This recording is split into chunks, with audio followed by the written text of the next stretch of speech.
we see a lot of very good startups, Vietnamese startups, very clever ideas, sometimes not the most innovative, but very practical, and say that's going to work, that's going to add value, that's simple enough, it could work.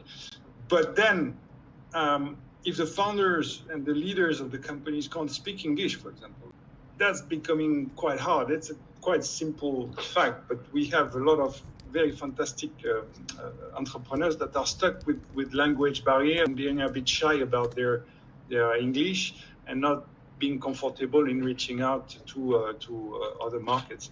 So this ability to communicate in a proper English, not saying mine is good or any perfect, but it has to be a certain vocabulary that you need to learn to be credible, to be clear.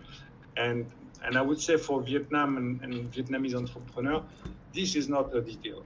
I think English needs to be polished enough so you're credible whether you are in UK or in US or in Singapore or in Hong Kong. And that would be my first take.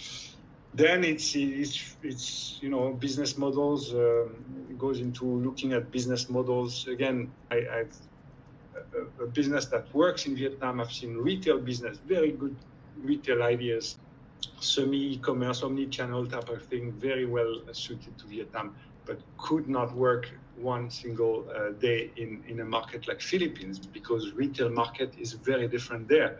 You got much more malls, you got much more supermarkets, much less small shop in the streets, even though it's a very different context. So don't expect your product and your product to work everywhere.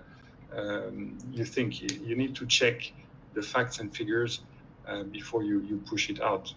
Prefer being strong in your market than weak a bit everywhere.